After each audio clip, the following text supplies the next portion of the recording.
Welcome to another episode of Views from the Top. I'm Scott Sturgeon, founder and senior wealth advisor at Oread Wealth Partners. We're a fee-only fiduciary financial planning firm based right here in Kansas City. Thank you, as always, for tuning in. If you're new to the program, glad to have you here. If you're a returning viewer, again, welcome back. Today's topic, we're talking inflation. If you have turned on the TV, see the morning news, pulled up any newspaper on the internet or the old-fashioned paper, in the last month or two, you've undoubtedly probably seen a headline around inflation.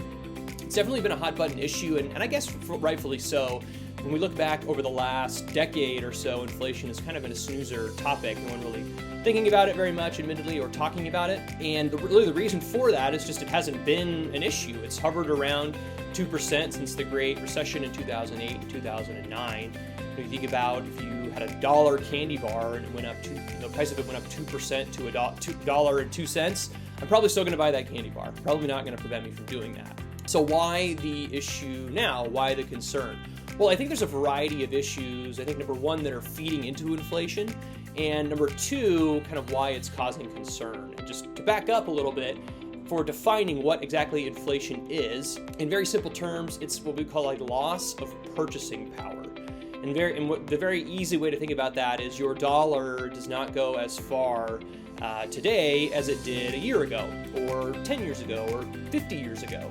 Hear your grandparents talking maybe about how they bought a bicycle for literally $10 or a stick of gum for a nickel. I don't think you could buy a stick of gum for a nickel today. I digress. The point is that over time, just the nature of kind of our economic system is that goods and services increase in price.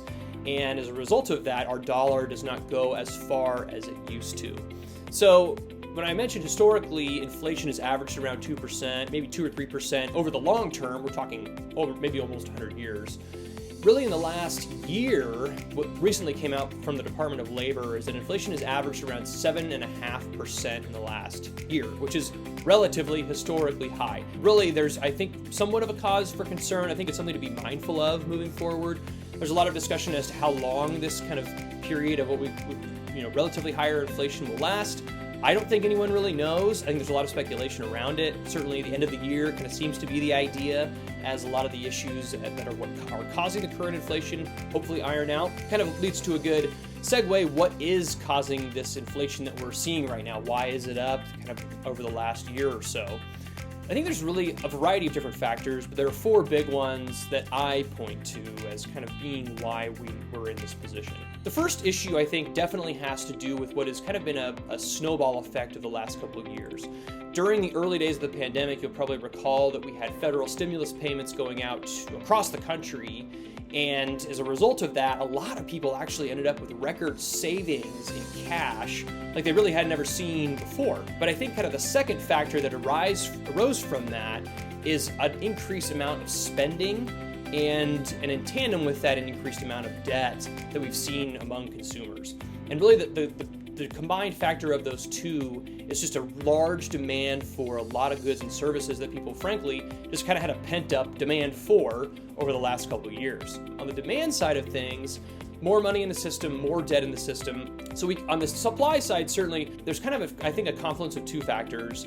A shortage of labor in general, that we need to produce the goods and services that maybe we typically consume. And in conjunction with that, kind of a supply chain issue that you have probably heard about over the last year or so, with factories overseas shutting down and companies having a harder time producing goods, getting those goods to where they need to go, getting to manufacturers to then produce whatever items or services we need, has just led to higher prices for things. When I look at clients' plans, and the title of the video, How I Help Clients Fight Inflation, maybe is a strong term, but I think at least how am I helping clients be aware of and understand and factor in inflation into their longer term financial plans is a lot of the importance of kind of where the planning process comes into play. So what are the kind of three things I factor in to help kind of fight or at least make clients aware of and factor in inflation? The first thing, absolutely, is just visualizing it and analyzing it. Right? So to give an example of what that visualization and analysis might look like at a very high level, we see a sample client, an example,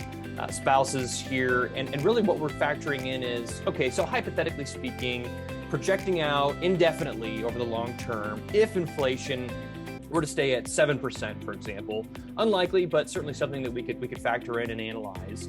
What is the overall impact of that on our net worth, on our investments, and really on the success of our financial plan over time? And you can see from this illustration, not so great.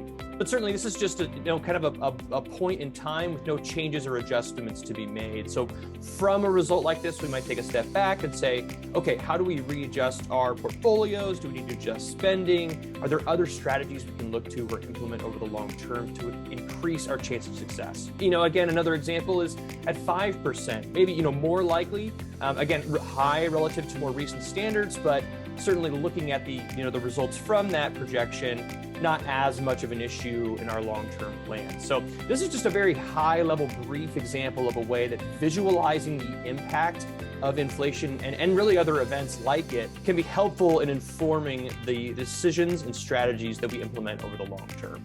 The second thing I think is really just more of almost like a stay the course.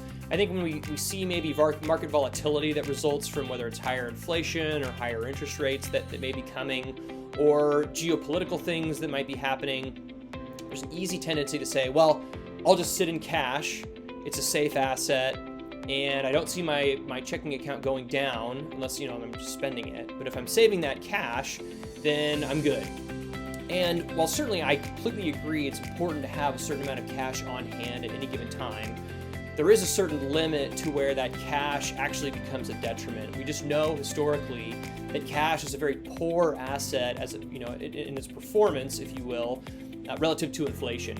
That oftentimes just sitting on cash, you're either keeping pace with, or often inflation is outpacing the growth of that dollar over time. And so while the balance of your account may not be going down, the actual ability or purchasing power of that account is decreasing. You just don't really see it. So I think oftentimes the discussion is just what do we need to do? And sometimes it's just stay the course and really look at ways that we can continue to, whether it's invest dollars or to put cash to work, so that we're ideally hopefully outpacing that inflation. That's a big process, I think, that every client, is something that we're looking at doing. So the third and final one, I think, if the first two certainly aren't enough for clients, there is the discussion to be had of, okay, well, let's look at the ways that we are spending dollars across the board.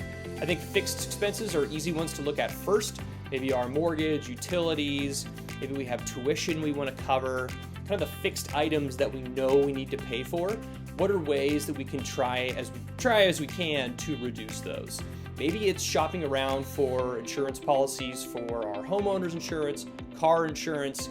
Maybe we have an umbrella policy. Maybe there's different life insurance policies that can be a better fit for, from the time we purchase them to now. Maybe we can reduce premiums. All of those elements, if we can just cut down on monthly expenses a little bit, certainly can go a long way over time. The other one I think is huge that a lot of clients individuals are maybe missing out on. For the clients I work with, tax planning always is a part of the equation. What are some things we can be doing right now to be saving on tax dollars, whether it's in the present day or in the future? Those, really doesn't have as much to do with inflation, but if we're saving money in one place and we're able to allocate it to another, certainly that expense is something that, if we can reduce it if possible, is going to be really productive for us over the long term.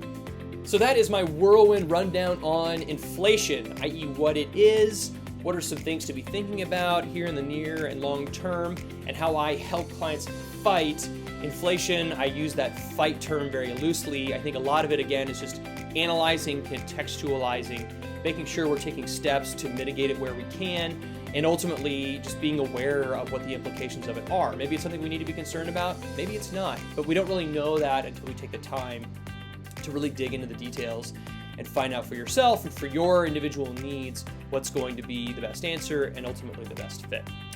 As always, thank you so much for tuning in. Again, I'm Scott Sturgeon from Oread Wealth Partners. As always, thank you for tuning in to Views from the Top. We will plan to see you next time.